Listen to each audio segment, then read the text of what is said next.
abundante. O que tem a ver vida abundante? Você vai comigo.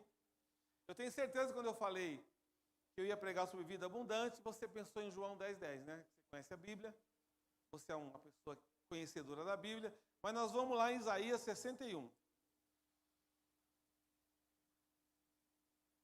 Nós vamos falar também de João 10:10, mas vai lá em Isaías 61. Glória a Deus.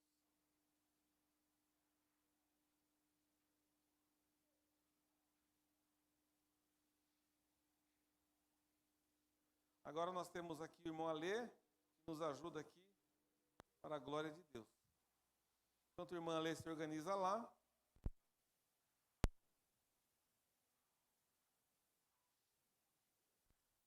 Isaías 61.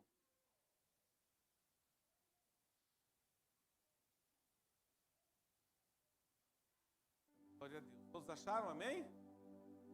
Ih, tá fraco. Acharam, amém? Ô, glória. A palavra diz assim, Isaías 61, 1. A partir do verso 1.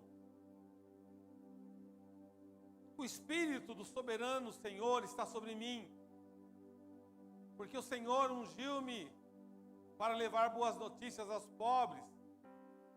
Enviou-me para cuidar dos que estão com o coração quebrantado, anunciar liberdade aos cativos e libertação das trevas aos prisioneiros, para proclamar o ano da bondade do Senhor, o dia da vingança do nosso Deus, para consolar todos os que andam tristes, e dar a todos os que choram em Sião uma bela coroa em vez de cinzas, o óleo da alegria em vez de pranto, e um manto de louvor em vez de espírito deprimido. Eles serão chamados carvalhos de justiça, plantio do Senhor, para manifestação da sua glória. Até aí, amém? Jesus, ele falou desse texto.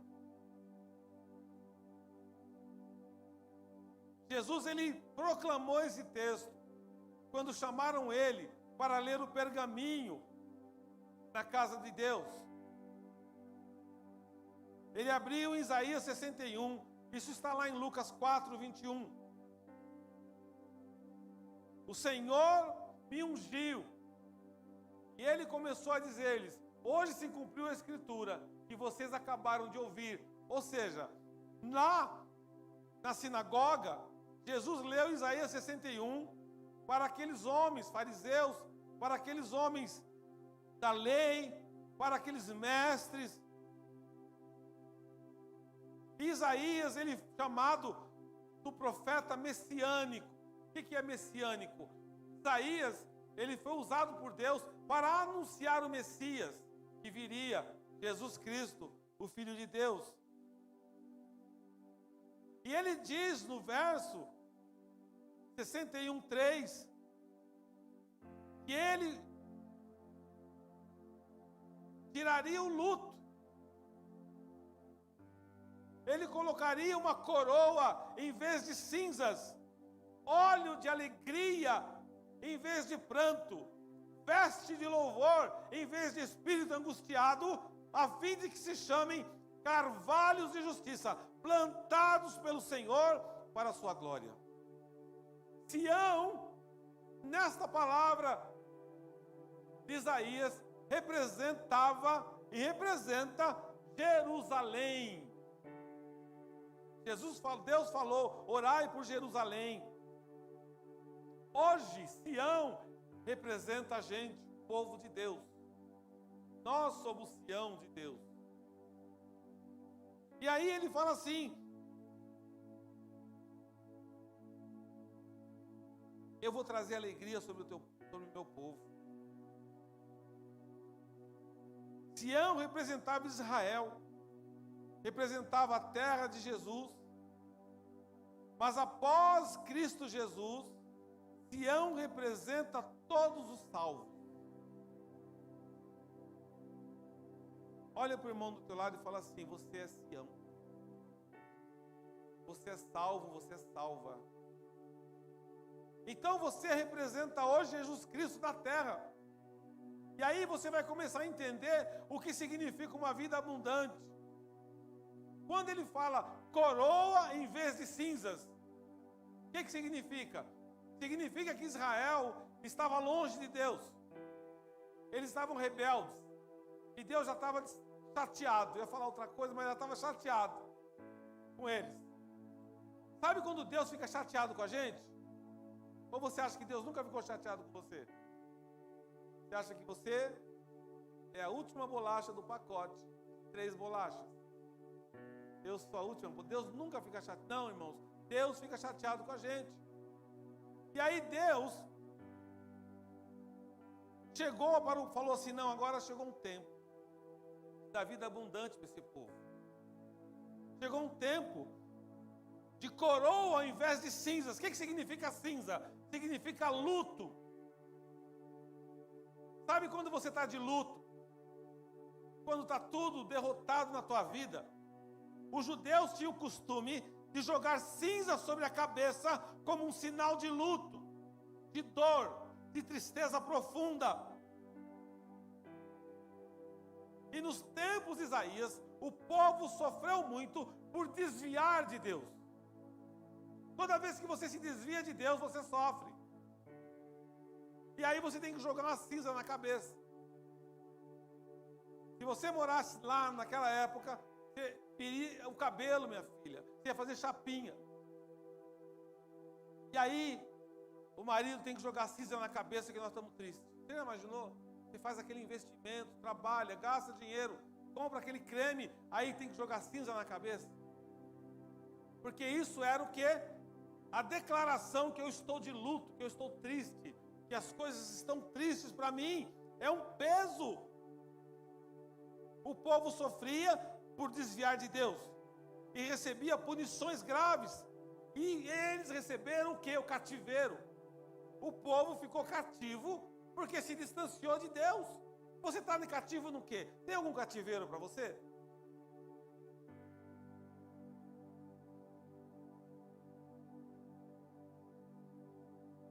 E nós sofremos por conta do peso de erros, de dificuldades, de decisões erradas que nós tomamos.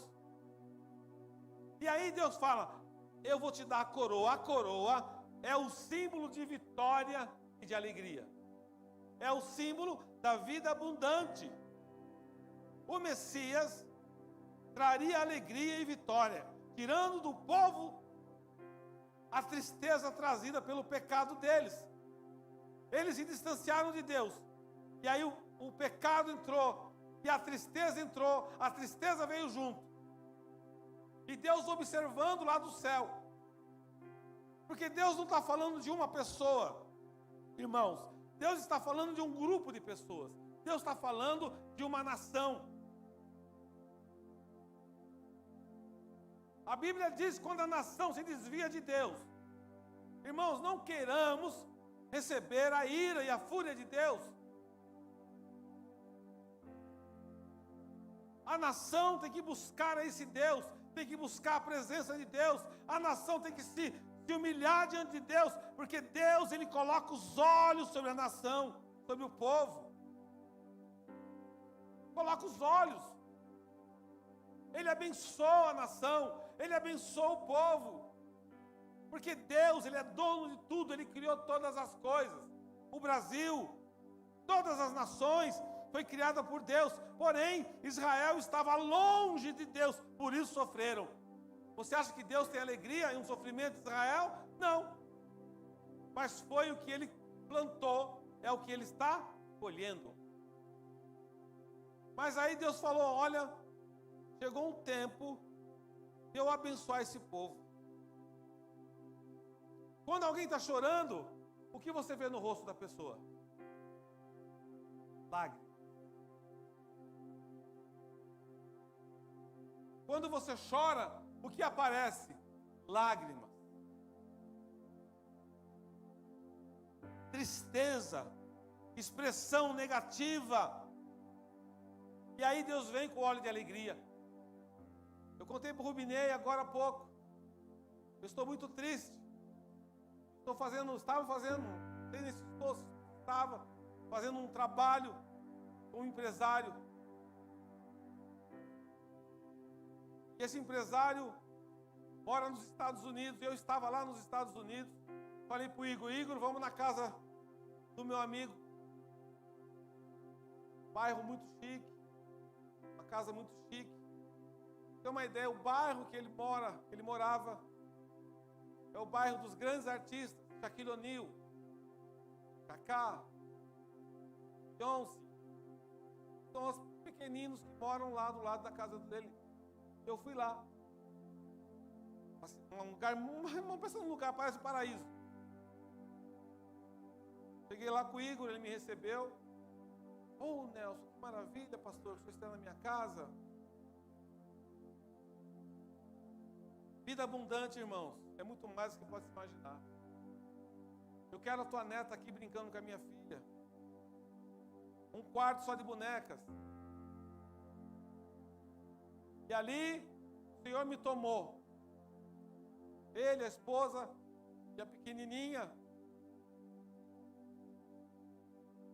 E Deus me usou para falar algumas coisas para ele. Ontem recebi uma ligação. Parece que é inacreditável. Você pensa que a tua vida é ruim, que a tua vida é isso, que a tua vida é aquilo. Ele se matou.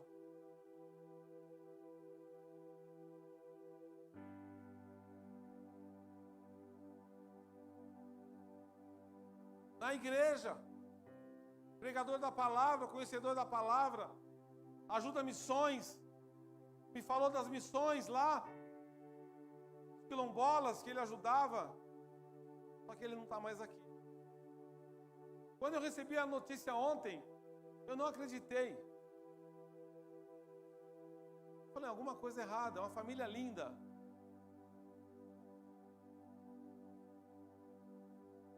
Um lugar lindo,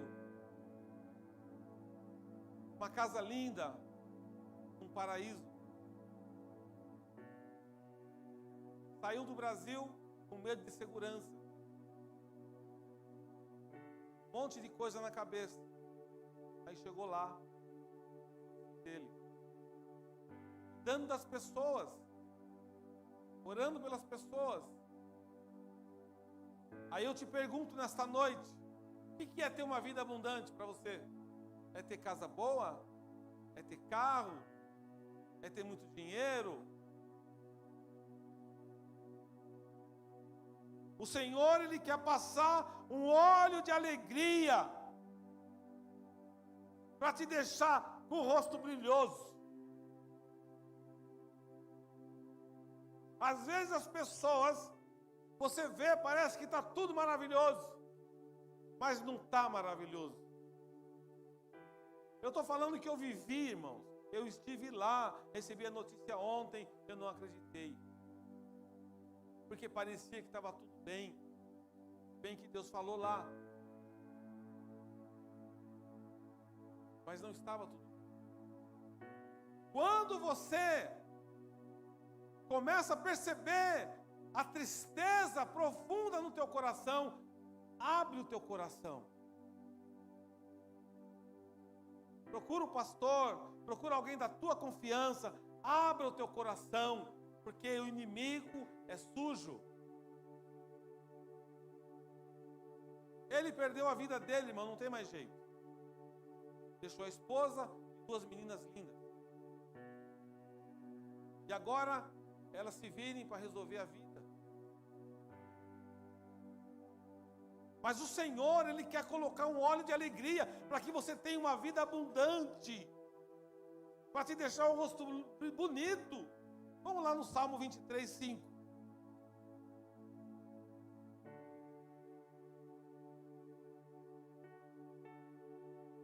Quando você começa a ter esse relacionamento com Deus, quando você começa a se aproximar de Deus, e você começa a sentir aquele óleo de alegria no teu rosto, aquele brilho que só vem do Senhor, dinheiro não compra. Preparas um banquete para mim à vista dos meus inimigos. Tu me honras, ungindo a minha cabeça com óleo e fazendo transbordar o meu cálice. Quem honra? Deus. Quem honra? Deus. Quem prepara? Deus. Quem dá abundância para a tua vida é Deus. Quem dá plena vida para você é Deus.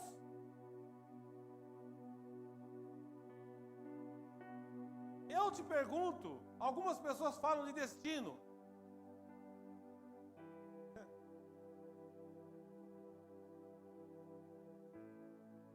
Algumas pessoas falam de sorte, de azar. Se você é crente, se você é cristão, isso não existe para você.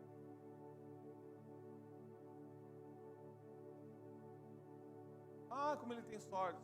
Ah, como ele tem azar. Ah, ele tem um destino. Está nas mãos de Deus.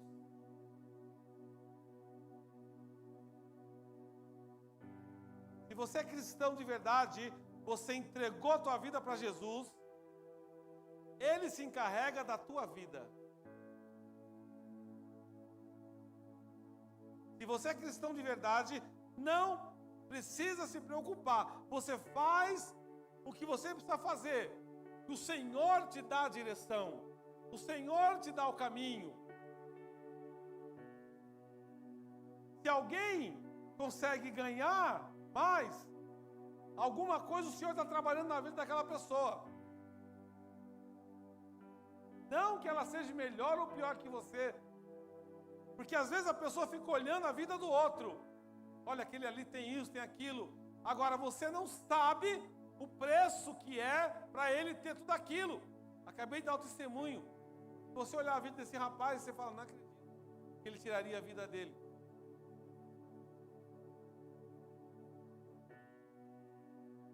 O que é uma vida abundante? É você ser feliz com o que você tem.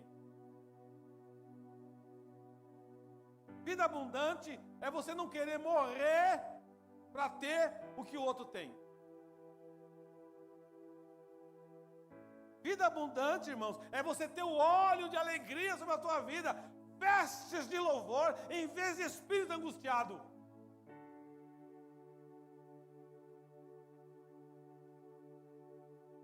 Uma vez eu vi uma entrevista, se não me engano foi o Nelson Piquet ou Ayrton Senna, não lembro quem é. Estava descendo a serra de Santos, um carrão, todo mundo, o cara fechado dentro do carro. Aí passou uma família com uma Brasília, sabe aquela Brasília que você atropela você morre de tétano? Toda podre. Mas todo mundo feliz dentro do carro, dando risada. E a família rindo, e os filhos, e o carro, e o cara lá numa Mercedona lá, todo mundo. Aí ele falou pro amigo dele, falou, aquilo ali é felicidade. Não estou desejando que você ande com um carro velho podre, não é isso. O que eu quero te dizer é o seguinte, a felicidade é você que faz. A tua vida abundante é você que faz. O que você está procurando? Você quer uma vida abundante? Você quer vestes de louvor? Se liberta. Fala, Senhor, a minha vida está em tuas mãos. O meu destino está nas tuas mãos. Você acha que você faz seu destino? Eu sinto muito te dizer que você não faz. Quantas pessoas estudam engenharia e vai trabalhar de Uber? Estuda medicina e vai trabalhar de advogado, depois faz advocacia. Deus tem um controle. Você vai estudar, obviamente, mas o teu caminho é direcionado pelo soberano.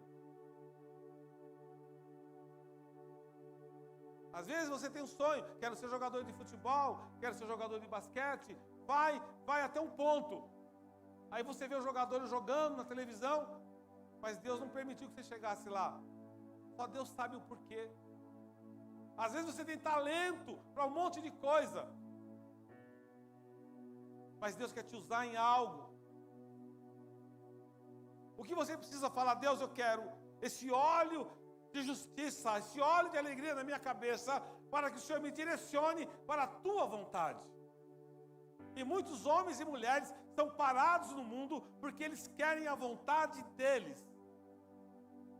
E Ele não se humilha para falar: Deus, faça a tua vontade na minha vida. O que é um veste de louvor? Veste de louvor é uma roupa de festa. Quem aqui já foi em festa? Festa bacana? Dá um glória aí. Você não, como é que você vai na roupa de festa bacana? Você vai bacana. Você põe aquela roupa bonita, aquele make, né? Aquela maquiagem maravilhosa, aquela roupa linda, aquele sapato, aquela sandália. As mulheres, né? Os homens vestem o que a mulher manda vestir. É diferente. Põe essa roupa aí, tira, arruma a cabeça e tal. Então você vai todo bonito, bacana, porque você vai num lugar onde todo mundo vai estar vestido bonito. Você não vai ficar fora do padrão. A veste de louvor é isso que o cristão tem que ter. O cristão, você tem que ser, sabe, quando alguém da tua comunidade, da igreja, chega aqui sem veste de louvor. Mas tocar o louvor. Fica sonso. Não assim, nada, viu? Você fala: ih, está sem veste. É para a gente acusar? Não. É para a gente orar, abraçar e falar: o Senhor vai trocar a tua veste. O próprio Deus vai trocar a tua veste. O próprio Deus vai tirar esse pano de saco. O próprio Deus vai tirar essa cinza da tua cabeça. O próprio Senhor vai te dar alegria. Você vai começar a entrar na festividade, porque o culto, a adoração é uma festividade que leva as pessoas a vestir roupas mais bonitas, apropriadas, para se alegrar na presença de Deus. Você não está aqui por causa do pastor, você não está aqui por causa daquele, daquele lá. Não, você está aqui por causa do soberano, o todo soberano. As vestes de louvor têm um sentido literal, mas aponta para um sentido que, se você vestir primeiro o espírito com alegria, quando você veste o teu espírito com a alegria que vem de Deus, a tua vida começa a ser abundante. A tua vida começa a ter paz. A tua vida começa a ser totalmente levada pelo Espírito Santo. Jesus Cristo, Ele nos trouxe a vida com a alegria da salvação. A primeira coisa que você precisa estar alegre, que você é salvo. Você olha para você de manhã: estou salvinho, salvinho, irmão. Estou salvo. Você já valorizou a tua vida para você ser salvo? Você já parou um dia, acordou e falou: meu Deus, eu sou salvo? Inacreditável. Você anda no meio da multidão: meu Deus, quantos salvos tem aqui? Eu sou salvo pelo sangue de Jesus. A veste de alegria, o espírito de alegria, e sai o espírito angustiado.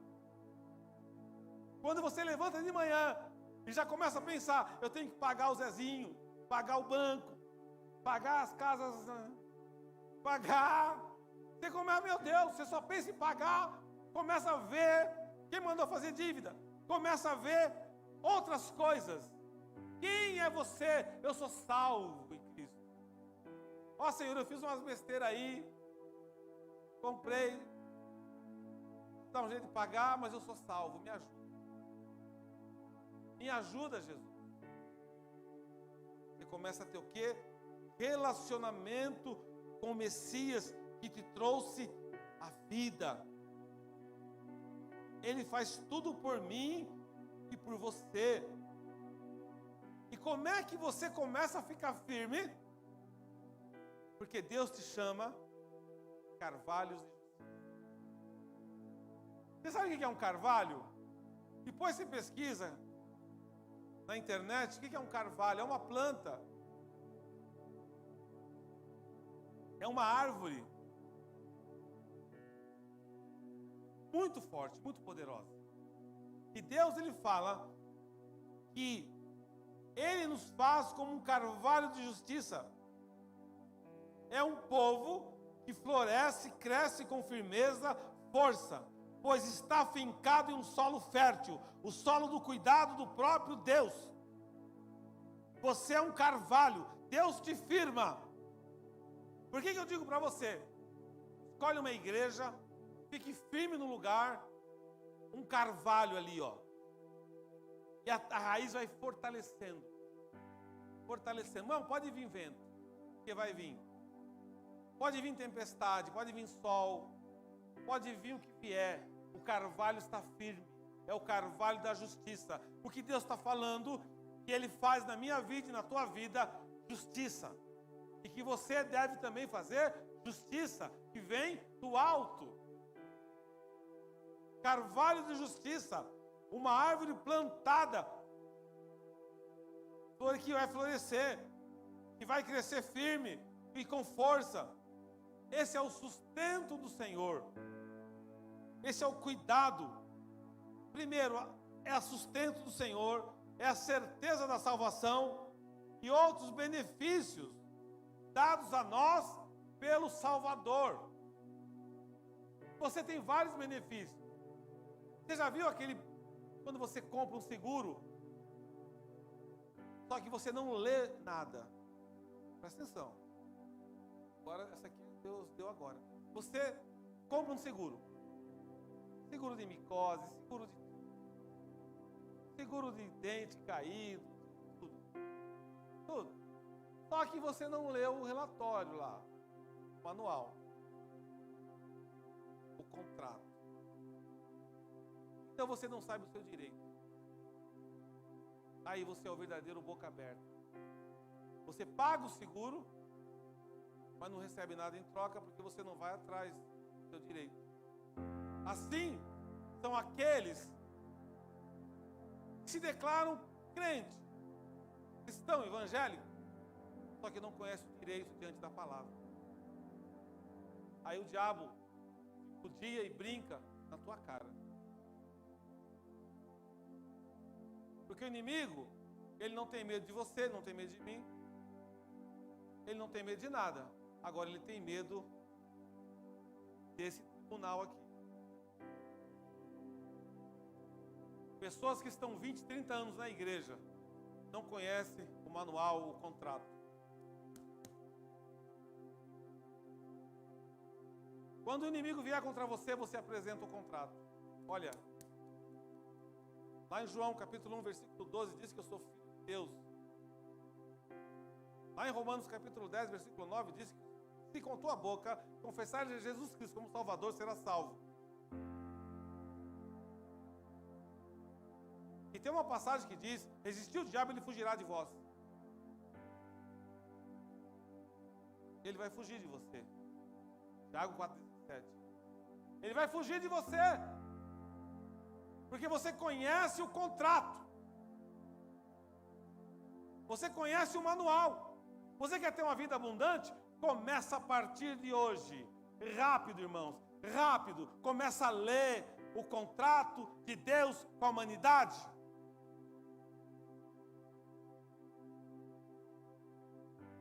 Porque as lutas vêm, mas quem é você? Quem sou eu?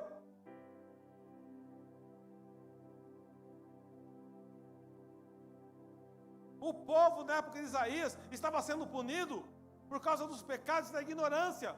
A Bíblia diz: o meu povo perece por não conhecer as Escrituras e o poder de Deus. Quer uma vida abundante? Comece a conhecer o poder do teu Deus. Começa a bater o pé e falar: em nome de Jesus, no nome do Todo-Poderoso, pelo poder do sangue do Cordeiro. Começa a falar com Deus, começa a declarar que você é mais que vencedor, que você é mais que vencedora. Quando vier notícia ruim, começa a pegar a palavra e falar: a minha Bíblia diz que eu sou mais que vencedor. A minha Bíblia diz que todas as coisas juntamente cooperam para o bem daqueles que amam a Deus.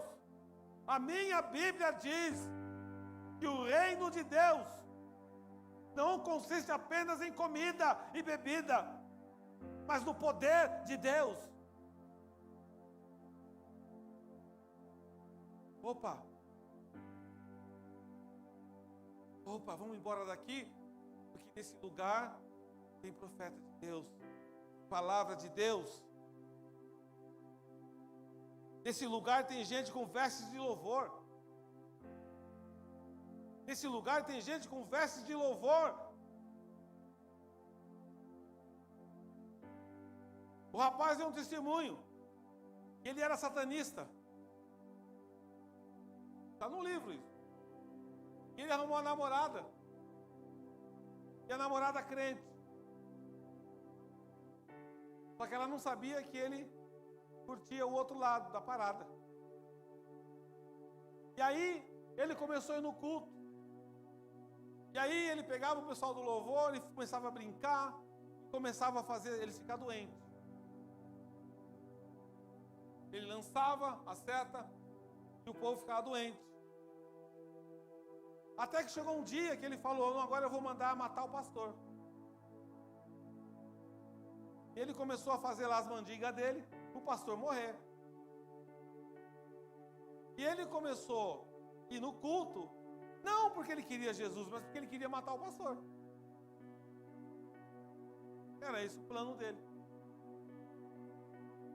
E um dia ele estava na casa dele, a namorada ligou e falou, vamos para a igreja urgente. O pastor capotou o carro. Falou, opa, deu certo. Aí o pastor capotou o carro, foi para o hospital, o pastor não morreu. O pastor quebrou uma perna, um braço lá, não sei, mas não morreu. E ele ficou decepcionado. Não, mas era para o pastor morrer, o pastor não morreu. E o pastor ficou em casa, recuperou, fez uma campanha, domingo de manhã. Uma campanha. Estava chovendo. E veio uma outra banda tocar na igreja. Ele não sabia. Aí ele falou, não, hoje eu vou terminar o serviço. Vou acabar com esse pastor. Mostrar que o meu é maior que o dele. Depois eu vou falar para minha namorada, ó. Maior. Quando ele chegou, quando ele chegou no estacionamento da igreja, ele caiu. A banda só estava ensaiando. Ele é exaltado, só ensaiando. E ele caiu, endemoniado, humilhado, envergonhado. E a banda lá tocando, a banda não sabia de nada. Conforme ele olhou, ele viu uma luz no altar. Ele caiu. Aí os irmãos foram todos lá, expulsaram. Ele levantou, pediu água, ficou sem graça. Falou para a moça, vamos embora. Não, vamos embora não. Agora que está bom, você está sendo liberto. Não, vamos embora. Ela falou, nós não vamos embora, vamos entrar. Entrou, ele continuou mal dentro da igreja. Começou a frequentar a igreja. Começou a estar na igreja. Se converteu a Jesus. E hoje, pelo que eu sei, continua na presença de Deus. Estava eu em Belo Horizonte, no ano de 2002.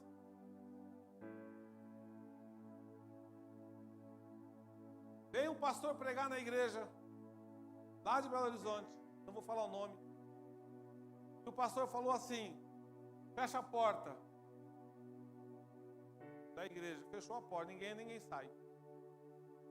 Deus usou o pastor e falou assim, ó, tem 5 satanistas aqui. 5. Quem são vocês? Irmãos, nós não estamos brincando.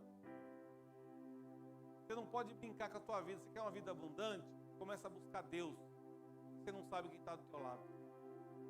Apareceram 5. A maioria dava aula para as crianças.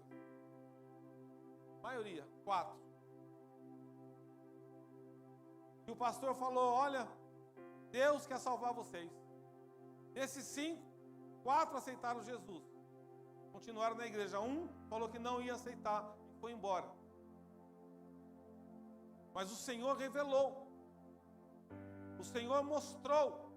Porque esse é o poder do nosso Deus. Quando Deus faz isso, não é para humilhar ninguém, mas é para trazer a oportunidade da pessoa ter uma vida abundante. Porque ou você tem uma vida abundante com Jesus, ou você tem uma vida de escravidão. Você escolhe. Você quer ser escravo do inimigo, ou você quer ter vida abundante com aquele que te salvou, aquele que te libertou, aquele que te dá esperança? Eu e você, nesta noite, nós podemos colocar a nossa veste de louvor, alegrar o nosso coração, pois o Senhor Jesus já nos salvou, nos deu vida, somos participantes das bodas do Cordeiro. Existe uma festa no céu pelos servos de Deus. A Bíblia diz que quando você acorda de manhã, e você vai para o teu trabalho, e você vai para a tua escola, onde você for, você já sai com vestes de louvor, com o Espírito de Deus, com a alegria de Deus, com a paz de Deus.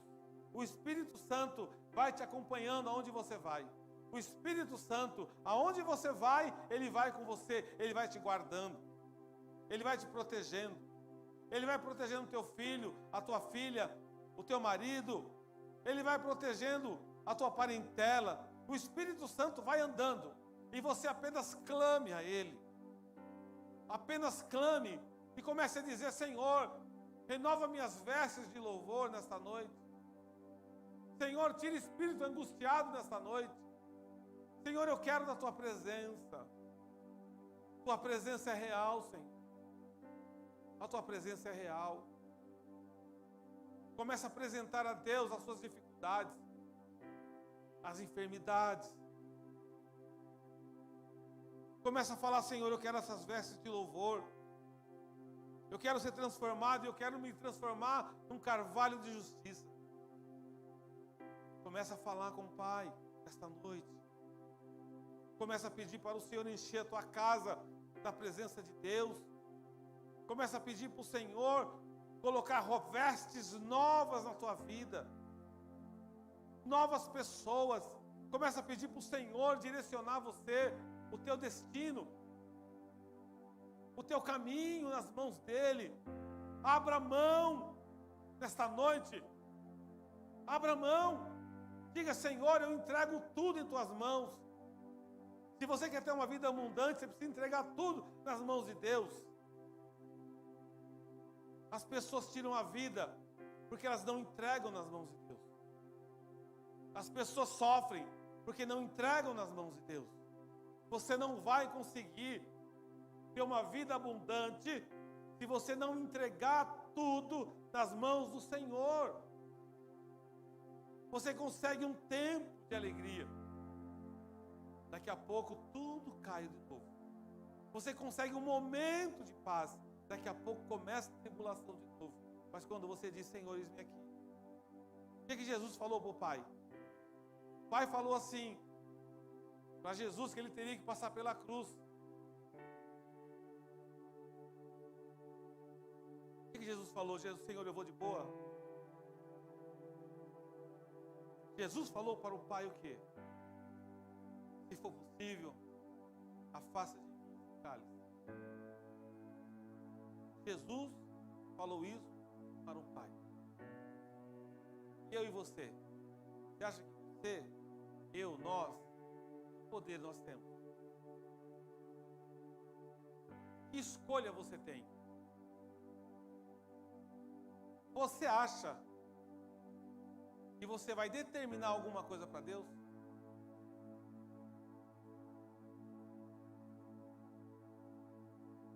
Vai. Não vai determinar nada.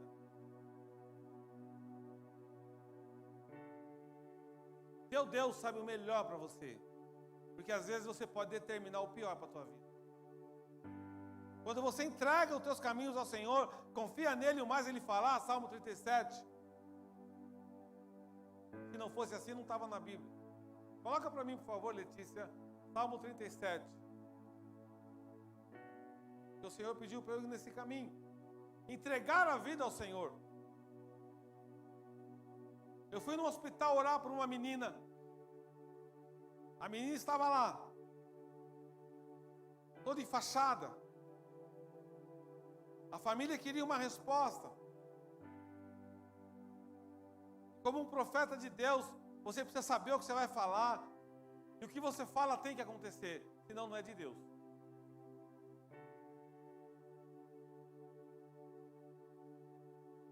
Conforme eu desci do elevador no hospital, a mãe olhou para mim e falou: o que é que Deus falou? Eu falei: você entrega a tua vida para o Senhor, confia nele, confia. Sua filha não vai morrer, ela estava praticamente morta, mas vão ficar sequelas. Ela perdeu um pé, uma mão, mas está viva. Até balé dança. Não se aborreça por causa dos homens maus e não tenha inveja dos perversos. Qual que é o grande problema das pessoas? Ela tem inveja dos perversos, dos homens maus. Ela quer resolver a vida dela baseado num está abençoado, segundo a visão dela. Pode seguir. Pois como o capim logo secarão, como a relva verde logo murcharão. Confie no Senhor e faça o bem. Assim você habitará na terra e desfrutará segurança. Deleite-se no Senhor e Ele atenderá aos desejos do seu coração. Entregue o seu caminho ao Senhor. Confia nele e Ele agirá.